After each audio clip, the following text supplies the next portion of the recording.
Hello and welcome to the 225th episode of the hot issue. سب سے پہلے تو آپ سب چاہنے والوں کا، دوستوں کا، مہربانوں کا شکریہ کہ آج ہم 15,000 سبسکرائبر تک پہنچ چکے ہیں۔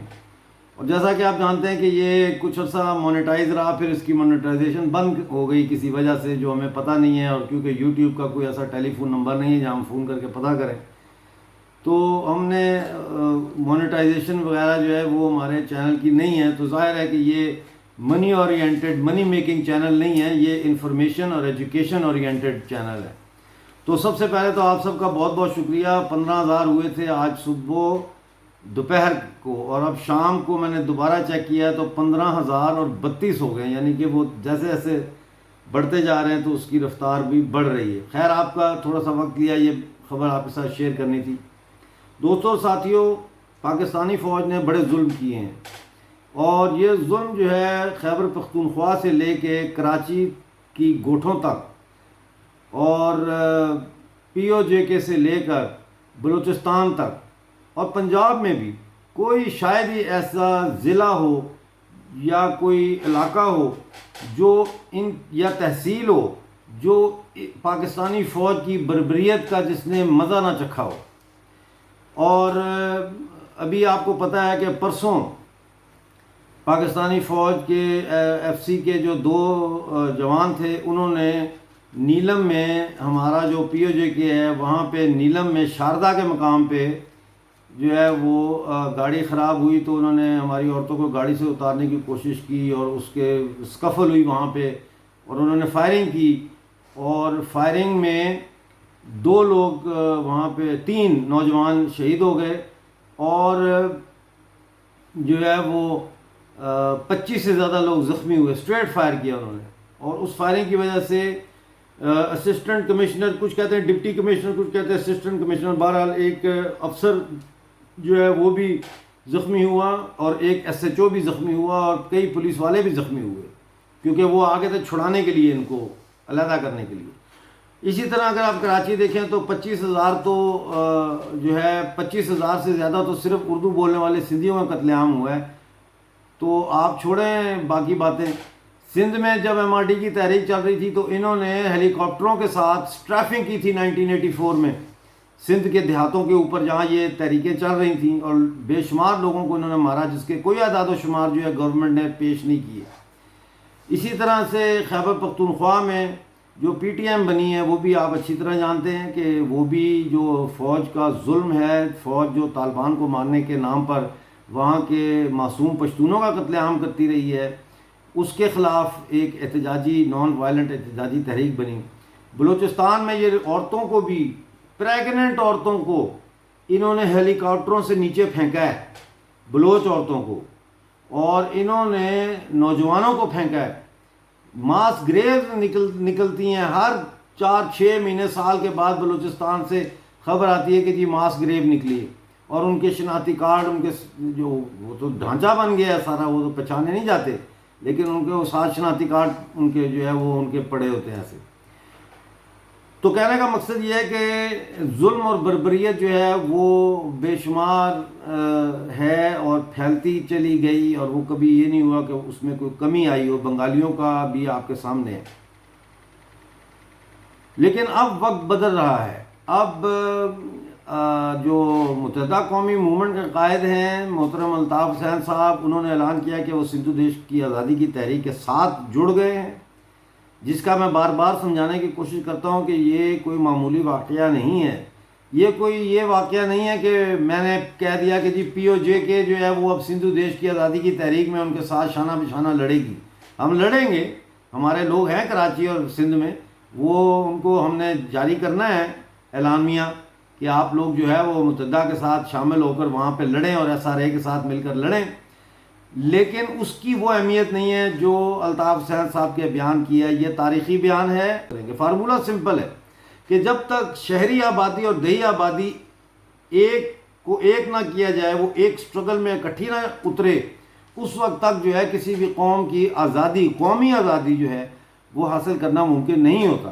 پروگرام کا مقصد یہ تھا کہ آپ کو آج میں نے اپڈیٹ دینی ہے کہ ہمارے پاس جو اپڈیٹ آئی ہے فوج کے اندر جو جبری ریٹائرڈ اور برطرف افسران ہیں ان کے حوالے سے، تو آج جو رپورٹ میں پیش کرنے جا رہا ہوں آپ کو، یہ ریڈیو ہمالیہ انٹیلیجنس ایجنسی اور ریڈیو ہمالیہ کی جو ریسرچ اینڈ انالیسس ڈپارٹمنٹ ہے ان دونوں نے اکٹھی کر کے تو وہاں سے مجھے بھیجی ہے۔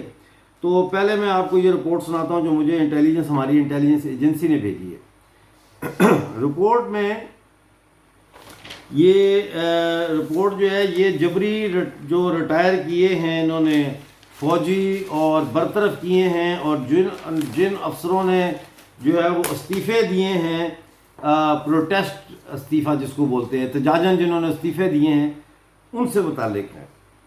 اور جبری ریٹائرڈ بریگیڈیئر ہیں جاوید خان، یہ پشتون ہیں، 2017 میں ان کو جبری طور پر ریٹائر کیا گیا تھا۔ انہوں نے اب ایک بڑا فیصلہ کیا اپنے ساتھیوں کے ساتھ مشاورت کر کے، وہ میں آپ کو ایک ایک کر کے بتاتا ہوں۔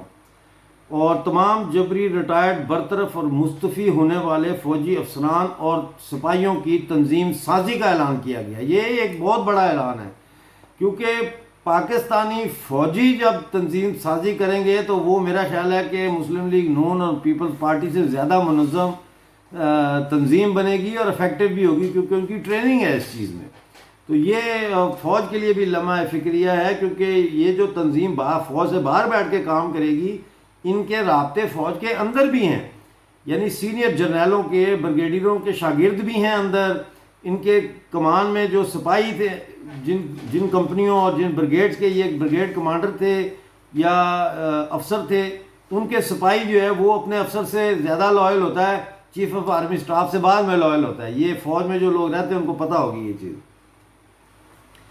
نمبر 1، یہ جاوید خان صاحب نے یہ کیا ہے فیصلہ۔ نمبر 1، تمام جبری ریٹائرڈ برطرف اور مستعفی ہونے والے افسران اور سپاہیوں کی تفصیلات وزارت دفاع سے حاصل کر لی گئی ہیں۔ نمبر 2، ان سے رابطے کا آغاز کر دیا گیا ہے۔ نمبر 3، ان افسران اور سپاہیوں کے نیٹو علاقوں میں وزٹ کر کے ملاقاتیں شروع کر دی گئی ہیں۔ نمبر 4، ان افسران اور سپاہیوں کے ساتھ ہونے والے خوفناک سلوک کا ریکارڈ جمع کیا جا رہا ہے۔ نمبر 5، ان افسران اور سپاہیوں کی فلاح و بہبود کے لیے فنڈ جمع کرنے کا سلسلہ شروع کرنے کا پروگرام بنایا گیا ہے۔ نمبر 6، دریں اثنا وزیر اعظم عمران خان سے اپیل کی جائے گی کہ ان افسران اور سپاہیوں کو بھی احساس اور بے نظیر انکم سپورٹ پروگرام میں شامل کیا جائے۔ نمبر 7، ان کے مقدمات لڑنے کے لیے وکیلوں کا بندوبست کیا جائے۔ نمبر 8، تمام جو یہ جبری ریٹائرڈ برطرف اور استعفیٰ دینے والے فوجی افسران اور سپاہی ہیں، ان تمام کو ان کی قومیت کی بنیاد پر منظم کیا جائے، تاکہ سب اپنے اپنے صوبوں اور علاقوں کی ہائی کورٹس میں ان کے خلاف فیصلے ہوئے ہیں اس کے حوالے سے ریٹ پٹیشن دائر کریں۔ نمبر 9، بار کونسلوں سے رابطہ کیا جا رہا ہے اور ان سے درخواست کی جا رہی ہے کہ وہ ان کے مقدمات جو ہے مفت لڑیں یا بہت کم پیسوں میں لڑیں، کیونکہ فوجی کے پاس تو پیسہ نہیں ہے، یہ جو بیچارے ریٹائر کیے ہیں۔ نمبر 10، میجر جنرل منظور احمد کے کیس کی سماعت یعنی ہیئرنگ کے دوران سب کمرہ عدالت پہنچے، یعنی سب سے مراد ہے جو جبری ریٹائرڈ افسران ہیں، جو برطرف کیے گئے ہیں، جنہوں نے پروٹیسٹ ریزگنیشنز دی ہیں، وہ سب۔ نمبر 11، باجوہ مخالف ریلیاں نکالی جائیں گی۔ اب یہ دیکھیں کہ فوج کے جو ایکس سروس مین ہیں وہ general Qamar Javed Bajwa army chief کے خلاف ریلیاں نکال رہے ہیں، وہ آگے چل کے ہے پوائنٹ کے کہاں نکالیں گے۔ نمبر 12، ان افسران اور سپاہیوں کو مین سٹریم سیاسی فوج مخالف سیاسی جماعتوں میں متحرک کیا جائے گا اور فوج کو سیاست سے باہر نکالنے کے لیے سیاسی دباؤ میں اضافہ کیا جائے گا۔ نمبر 13، جرنیلوں اور ان کی فیملیز کی جو لوٹ مار انہوں نے کی ہوئی ہے اس کو بے نقاب کیا جائے گا۔ نمبر 14، تمام آپریشنل پلانز اور ان ہاؤس ڈسکشنز کی ویڈیوز کو منظر عام پر لایا جائے گا، یہ بہت ڈینجرس ہے۔ نمبر 15 آپریشنل پلانز جو ہیں ان کو لیک کیا جائے گا. نمبر 16 GHQ اور ملک بھر میں کور کمانڈروں کے گھروں کے باہر جو ہے وہ ریلیاں نکالی جائیں گی. نمبر 17 پارلیمنٹ پر دباؤ ڈالا جائے گا کہ پاکستان آرمی ایکٹ میں اپیل کے حق کے حوالے سے ترمیم کرے. 18 تمام افسران اور سپاہیوں کو ان کے قانونی حقوق سے اجاگری کے لیے اسٹڈی سرکل شروع کیے جائیں گے. لو جی ہم کرتے تھے اسٹڈی سرکل تو، اور MQM والے تو جانتے ہیں اسٹڈی سرکل کیا ہے، اور عوامی ورکر پارٹی والے بھی جانتے ہیں، اور سندھو دیش کی تحریکوں میں جو ہیں پارٹیاں وہ بھی جانتی ہیں اسٹڈی سرکل میں کیا کچھ پڑھایا جاتا ہے. پھر خالی پھر قانونی موشگافیاں تو نہیں نہ پڑھائی جاتی، پھر ایک سلیبس طے کیا جاتا ہے. اور تو اس سے آپ اندازہ لگا لیں کہ حالات کافی جو ہے وہ کافی سیریس ہیں.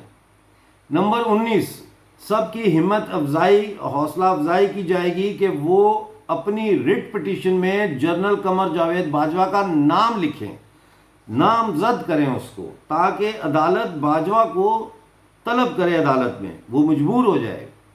20 نمبر 20 تمام میڈیا آؤٹ لیٹس کے صحافیوں سے رابطے شروع کر دیے گئے ہیں اور ان سے کہا جا رہا ہے کہ کسی بھی طرح سے ان افسران کے بارے میں بات کریں.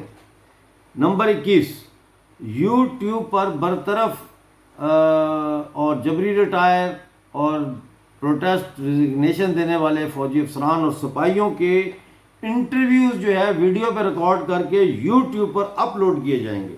تو یہ تو تھی ہماری جو رپورٹ ہمیں دی ہمارے اس نے، یہ رپورٹ تھی ہماری جو انٹیلیجنس ایجنسی نے ہمیں دی. اور یہ رپورٹ بھی اصل میں ہماری ریڈیو ہمالیہ انٹیلیجنس ایجنسی کی ہے. وہ جو ہماری ریڈیو ہمالیہ کی جو ریسرچ اینڈ انالیسس ڈپارٹمنٹ ہے اس کی چیزیں جو ہے وہ اس پہلی رپورٹ میں کچھ چیزیں ان کی بھی شامل میں نے کر دی تھی. اچھا یہ جو رپورٹ آئی ہے یہ علیحدہ رپورٹ آئی ہے. اس میں یہ کہا گیا ہے کہ یہ جو کچھ بریگیڈیئر جاوید خان جو 2017 میں جبری ریٹائر کے برطرف کیے گئے جو کہ پشتون ہیں، یہ میٹنگ بلا رہے ہیں. یہ اب ہماری ایجنسی کی انفارمیشن ہے. 2 اگست کو صبح 11 بجے لاہور ہائی کورٹ کی لائبریری میں یہ میٹنگ بلائی گئی ہے.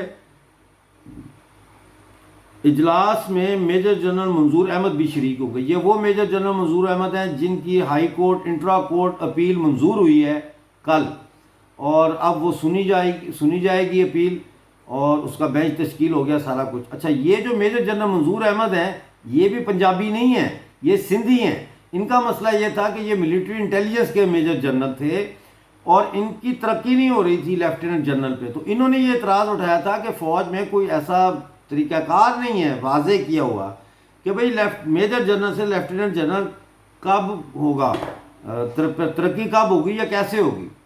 اس پر ان کی جو ہے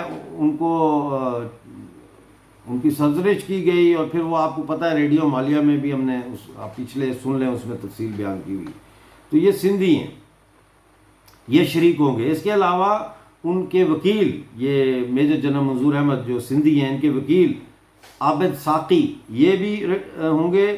کرنل ریٹائرڈ انعام الرحیم یہ بھی ہوں گے. بریگیڈیئر واصف ہوں گے، اور صدر Lahore high court Rawalpindi bench یہ بھی ہوں گے. اور متعدد جبری ریٹائرڈ برطرف اور پروٹیسٹ ریزگنیشنز دینے والے فوجی افسران اور سپاہیوں کو بھی موبلائز کیا جا رہا ہے کہ وہ بھی اس اجلاس میں آئیں، اور میجر جنرل منظور احمد کی جو ہیئرنگ ہوگی اس کی ہیئرنگ میں، ہر ہیئرنگ میں انہوں نے شامل ہونا ہے کمرہ عدالت میں. اب میٹنگ کا ایجنڈا کیا ہے؟ میٹنگ کا ایجنڈا جو اس وقت تک ہمیں پتہ چلا ہے یہ پورا ایجنڈا نہیں ہے، لیکن جو نکات ہم حاصل کر سکے ہیں ان میں rescue and help of affected officers and soldiers. Number 2 expose lies of Bajwa. Number 3 setting up financial fund. Number 4 legal support for free. تو یہ میں نے آپ کے ساتھ کچھ اپڈیٹ شیئر کرنی تھی، تو امید ہے آپ کو پسند آئی ہوگی. سبسکرائب اگر آپ نے ابھی تک نہیں کیا تو کیجئے، اور اس کو شیئر کریں واٹس ایپ گروپس میں، آگے پیچھے ہر جگہ شیئر کریں تاکہ لوگوں میں بھی اویئرنیس آئے کہ بھائی یہ فوج جو ہے یہ کوئی ایسا درخت نہیں ہے جس کو چھوا نہیں جا سکتا، یہ اندر سے اس کے دیمک لگ گئی ہے اور یہ اندر سے ٹوٹ رہی ہے. لہٰذا اگر آج اس پاکستانی فوج کو کراچی میں، حیدرآباد میں، سکھر میں، میرپور خاص میں، دادو بدین، یہاں پہ اگر انگیج کر دیا جائے، اور ادھر بلوچستان میں تو یہ انگیج ہیں، اور پھر پی او جے کے میں بھی اس کو انگیج کر دیا جائے، اور گلگت بلتستان میں بھی انگیج کر دیا جائے، اس کو سٹریچ آؤٹ کر دیا جائے، تو پھر پاکستانی فوج ہی نہیں ٹوٹے گی بلکہ غلامی کی زنجیریں بھی ٹوٹیں گی اور سب آزاد ہوں گے. آپ سب کا بہت بہت شکریہ. اپنا بہت سارا خیال رکھیے گا.